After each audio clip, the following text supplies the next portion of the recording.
Hey gang, welcome back to the channel. I'm Paul with Stud Pack, and together with my son Jordan and my son-in-law Rad, not Brad, we are building the Stud Pack custom house build. We're working on phase one, the garage with this apartment upstairs. In the previous video, you saw us build this massive 12-foot plus high bathroom wall with a custom top plate beveled on both sides at the top. We also put in all our blocking. Because this is taller than 10 feet, our local code calls for blocking on walls that are taller than 10 feet. So this thing rock solid. We had a lot of comments from people about the door. We made a call on the fly to take the door that was called for on the plans, 2.0 or 24 inches, and make it a 2-foot 6 door, much wider, much more convenient for this bathroom, because we have all the room anyway. But a lot of you commented, will the door clear the vanity? Great question, and just like in Stud Pack fashion, we did check that. So we made an arc for you. Here's the swing of the door, and we have 28 inches between the back wall and here.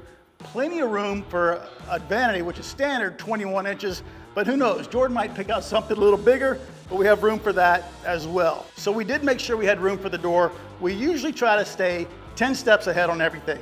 And I say usually because this wall behind us, this gable-in wall, threw us a massive curveball that we weren't prepared for, and it's gonna affect the structural integrity of this building, something we gotta fix before we have this thing inspected for our framing in a couple of weeks. So make sure you stay tuned for the end of the video where we fix that wall and show you what's wrong with it. Also in the previous video, you saw us put the lid on our stairway with the zip, totally enclosing it, making this airtight and bug tight. But one of the things it did, it made it dark. Now we love natural light. I do for sure, Jordan does, because look at all the windows in here. So we are actually gonna put some windows in here. We had thought of that before, and then we posted the video, and a lot of you said you gotta have windows, so we're right there with you. So we're gonna show you how to rough in these 3 tiny windows. Why 3? Because that's feng shui. Let's grab our tools and get started. All right guys, we're all tooled up, and I'm on my favorite platform, hovering over the stairs.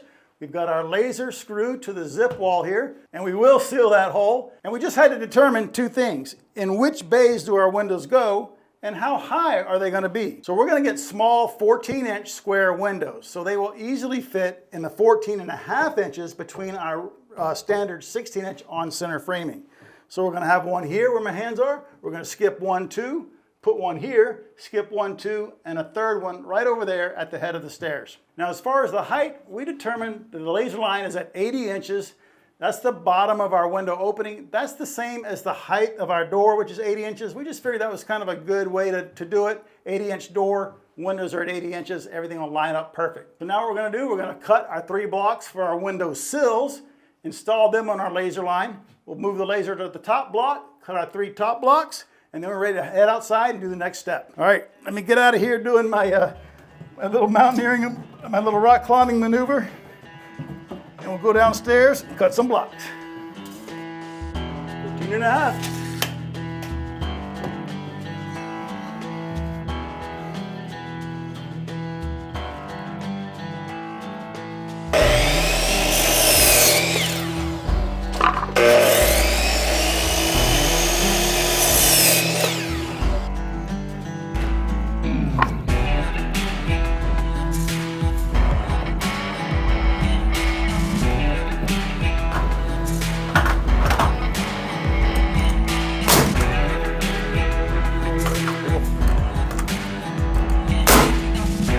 All right guys, we moved our laser to do the top plate of the windows, and we're using our Hupar laser mount. Love that thing, one of the best things we ever bought for our line laser. It's got all these green knobs. If it greens, it means it does something.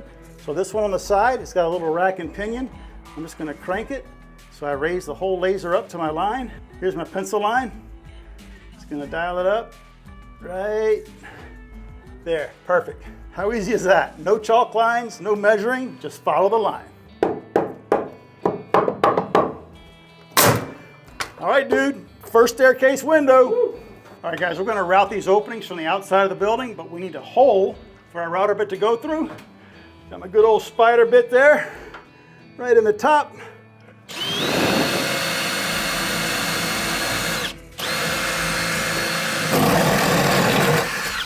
Woo. All right, there's your first ray of sunlight. All right, gang, we're gonna route out this window, and to our friend Dave, who sent us a router bit, the down spiral one, you'll notice we aren't using it. That's because the router fell off the scaffolding. You can see where it bent here. I already put a new plate on it, but we had to go back to our old standby. That's why you're not seeing that down spiral bit in the video, Dave. So sorry about that, bud. Let's route this window out.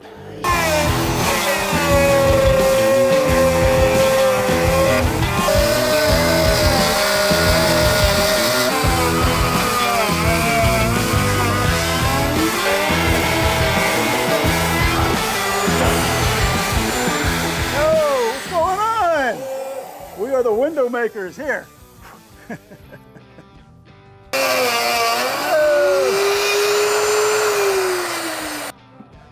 I hit the brace. Yeah, I just got to take it off.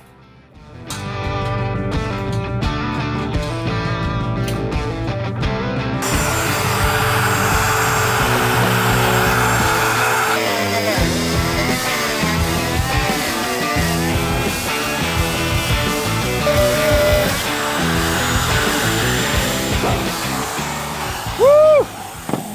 There you go, bud. 3 windows, that was pretty dang quick, wouldn't you say? Yeah. All right, I think it's finally time we take the scaffolding down. You ready for that? Yeah. You know what, gang? It is not breaking 100 degrees today. It feels like fall out here. I even wore my black shirt, not getting over 95. It's feeling great. All right, bud, let's take the scaffolding down. All right, guys, got all 3 windows done. Come inside the stairway and check it out. Look at all the natural light it brings inside this once dark stairway, and it's actually as bright in here now as it is in the rest of the house. So we know we did a good job. Now, if I stand right here, I do get kind of blasted, and that's why we didn't put a window opposite the door. So what's our view gonna be out these 3 windows? It's gonna be the house, but that's gonna be fine because we love looking at the work we created. So come on downstairs with me, now that we can see where we're going, and I'll show you what we've been working on. As you can see, we popped the line here, and that is for stairway, stair rail, blocking. We've already got our first 2 up, just using all the scrap 2x12s we got. I think we ought to just knock this out, Jordan, and finish this today. It won't take us any time at all. Let's go. Let's do it. And it's really easy to get that angle. Just put a level, any straight edge across the nosing of all your treads. Put your phone in the level mode as part of the Measure app. Put it on your level, 37 degrees. Now let's go over to our circular saw. Got my big 12-inch square. Here's our pivot point. I'm gonna pivot until I'm at 37 degrees right there. I'm gonna mark it for you so you can see it at the edge of our board. That's our angle. No special tools, no electronic, well. Yeah, we did. Yeah, we did use an electronic device. We used a really smart electronic device. I mean like an electronic level or something, or a laser. Just cut it right with the saw and we are ready to go.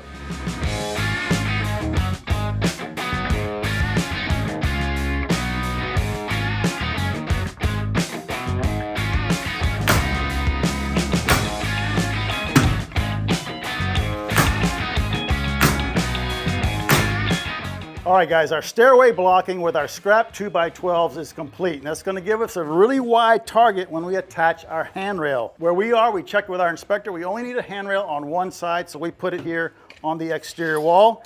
And how high did we put it? Well, the top here is just a little more than 36, I'd say 37, 38 inches. It varies a little bit because we weren't being too precise. But like I said, that's gonna give us a big target for the bracket, which is gonna be under the handrail, because the handrail is gonna be between 34 and 38 inches above our tread. We'll do all that later at the finished stages. So that's really strong and bulletproof. Another part of our building that we want to be bulletproof is our exterior sheathing, and we used our zip. But I've been remodeling for like 40 years, and one of the common areas that we see all the time that we have to repair is right here, the bottom of the jack stud at a garage door, because it is always untreated, and then you have rain splashing on your driveway, soaking this board, and that rots. And it's hard to replace because it's nailed to all the jacks behind it. And if you have sheathing, you have all the nails right there.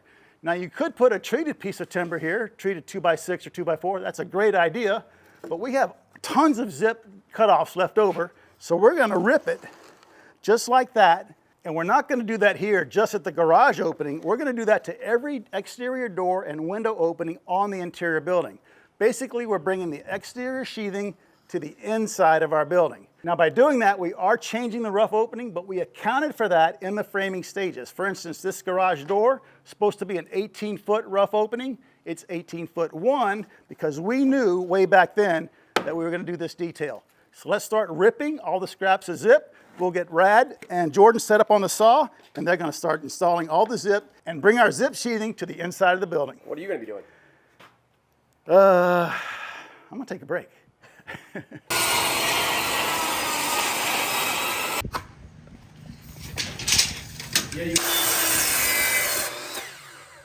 All right, guys, our piece is cut, and I'm gonna wrap the bottom edge with a piece of zip tape. Remember, on the bottom edge of the zip sheathing on the exterior of the building, we are gonna use the liquid flash, but this little detail right here is gonna be hard to pull off with the liquid flash, so I think the zip tape is gonna do the same thing, and it'll look cleaner right there at the entrance to our garage. Similar detail to what we did on the bottom of the stair stringers. If you watched our stair video, we wrapped the bottom of those with zip tape to protect our stair stringers from soaking up any water that could get on the floor. Yeah, that looks cool. All right, let's go install that one. And then we only have 2 more openings for this level, and then we have all the doors and windows upstairs. That's great.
All right, guys, all of our window and door openings are complete with the zip sheathing on the inside here, and it's all taped, and we use the stretch tape on the sill and up here at these upper corners, and it looks awesome. Now, because we added the zip on 4 sides or 3 sides, it changed our rough openings, but we accounted for that during the framing process.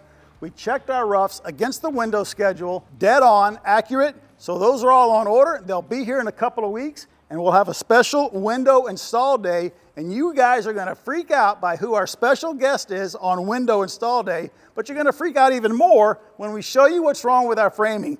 Jordan, why don't you head up here? We'll give them a peek. All right, what is wrong with our framing, right? Looks cool, but we have a major flaw, in my opinion. A bunch of you have commented on it, you caught it, here's what's wrong. This wall and that wall were always 2x4 construction with a truss on top. Look what happened. You ready for this, Jordan? Can you see how much that's moving? Wow. That is nuts. Now, we did make a couple of changes, but that would have been just like that regardless. Now, the back wall, a little bit the same, right? But not as much because we have this wall stiffening it and also that one. But we won't have to fix anything here because the roof of the porch is going to act like a box beam horizontally and stiffen the roof, so I'm fine here. But over here, we tossed around, what, Jordan, probably 8 or 10 ideas of how to fix this. Just a couple of those ideas, maybe a half column that sticks out and goes all the way up, maybe clip the top, maybe a horizontal feature, some kind of soffit, steel columns, braces. We thought about it all. But in the end, Jordan wanted a nice clean look. So if you take a look downstairs, we got that 20-foot LVL. It's 1 3/4 inches thick. It's 18 inches wide. And we're gonna pull out the saw stop, put it into boost mode, and rip that guy into 4 3.5-inch studs. We're gonna put one right here, and the same on that other window. And we're basically gonna repair this by balloon framing it, which is what we should have done in the first place. These studs should have been continuous from here all the way up, probably no gable end truss. So we're gonna remove the 2 top plates right here, enough to slide that in. We checked with the truss manufacturer. They said it's okay to cut this cord so that our stud goes by. Because we have full bearing, it won't impact the engineering that they put in on that truss. So our next step is go downstairs, cut our studs. We're gonna haul them up here, make our notches, and attach our studs from the sill plate all the way up to our roof deck. One here, over there on that window. It should stiffen that wall. Let's hope it does. You guys ready to get to work? How confident are you in this? I'm pretty confident, but I would like a thicker LVL coming out. Right. The thicker, the better. Right. But you didn't want that. Right. So I think this is going to be pretty good. Yeah, I think just a little improvement. I'm fine with a little improvement. Yeah, we just got to go for it. Yep. All right. Cool. Okay, saw stop. Get ready, buddy.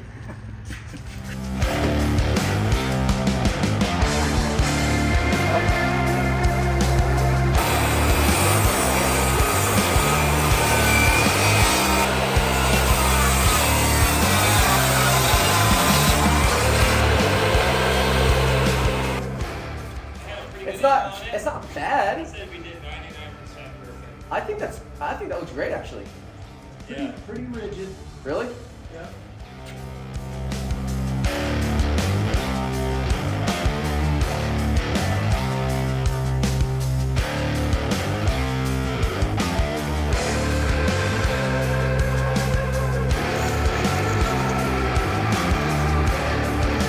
Now to reach the top of that gable end to do our repair means more scaffolding. Let's get it.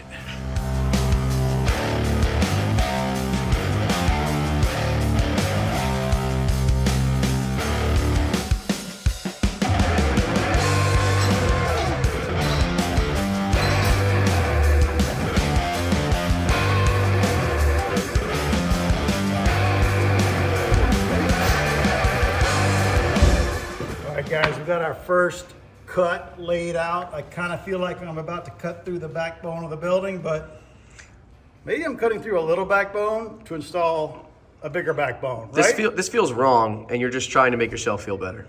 Yeah, cutting through the, you always hear your whole life, right? Never cut a truss, never cut a truss. Yeah, that's what I'm about to do 4 times.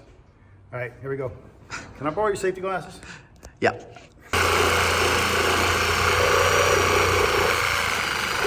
Is that a Diablo? Yeah, that blade's killing it right now. Look how nice that is. All right, just trying to be careful. You'll see I've got the blade mounted, to me, backwards. Most of the time you're cutting like this with the teeth on the bottom. I flipped it over because then I can get much closer to a flush surface that way.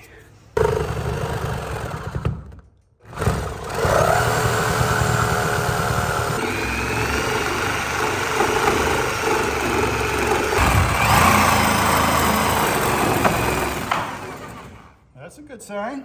Yeah. Here. Need it. Wow. Nice cut. Nice, guys. Yeah. Great cut. Ow. That blade's hot. Let's install this one before we cut any more.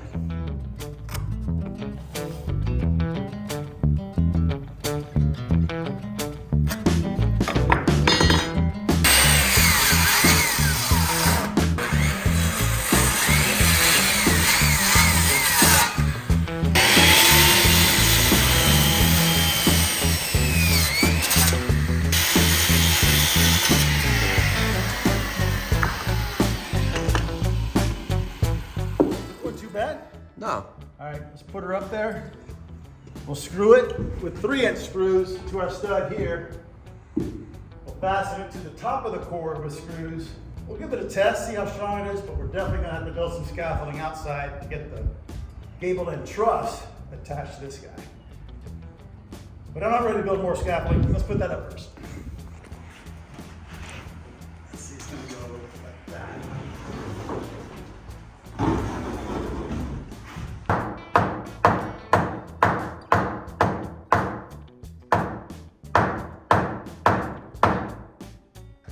We want it to be tight in this case, though. I think so. Oh, Yeah. solid. That looks really nice, man. Yeah, it feels great. That looks really good. Look at that. It's not even screwed off yet. Oh, let me see that. Ready?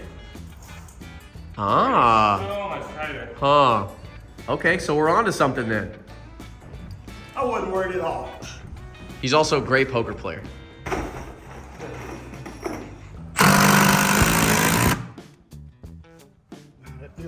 pretty good. Well, like every 2 feet, guys? What do you think? I like it. Yeah. I got a ton of screws like you're ready.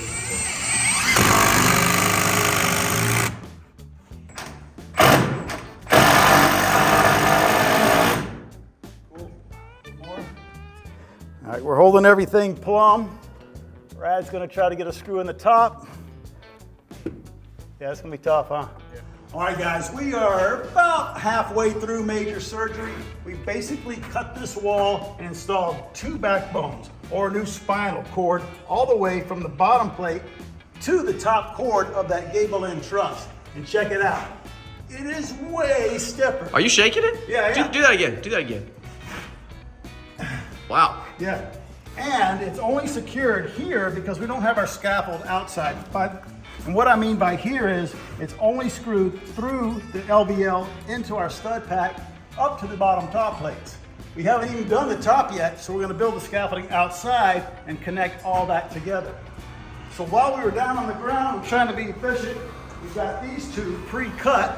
I just have to hop up on the scaffold, make my 4 cuts with my reciprocating saw. These are ready to put in. Yeah. You ready, guys? Yeah. I am. Let's do it.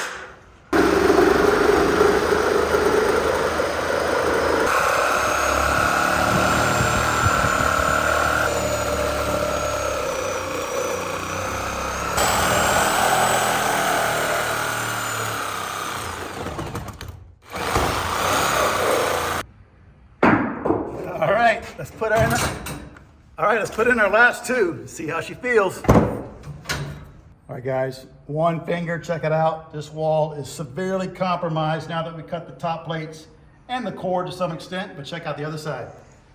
It is hardly moving at all. I can see a big gap between our sheathing and the LVL stud. Once that's all tightened up and secured, I think we got it.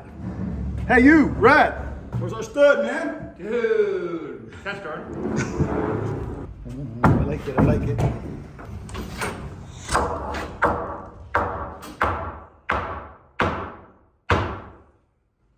you get the easy one. Who's the baddest with the reciprocating saw? You are.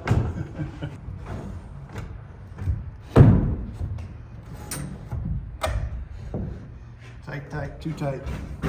Oh, you got that.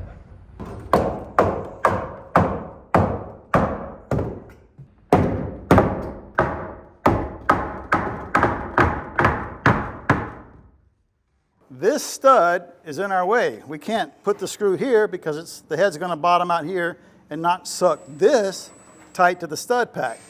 We couldn't remove this because that's a seam in our zip. It's all nailed off and taped, and we didn't want to destroy that. This guy right here.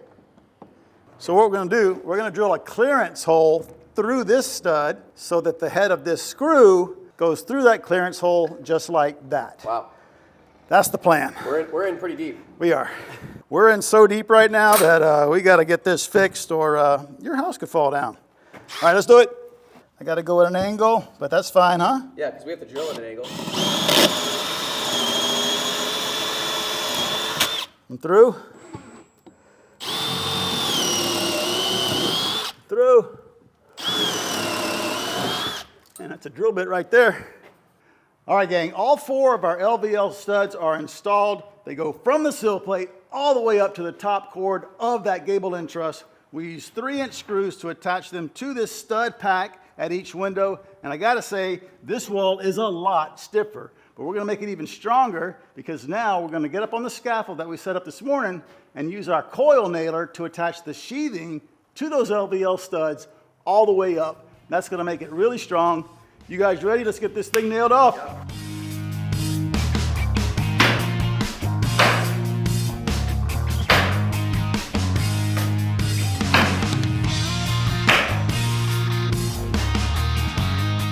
All right, so all our LVLs are 6 inches away from the window.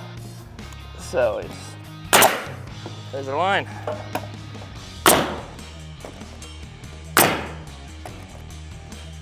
You got it.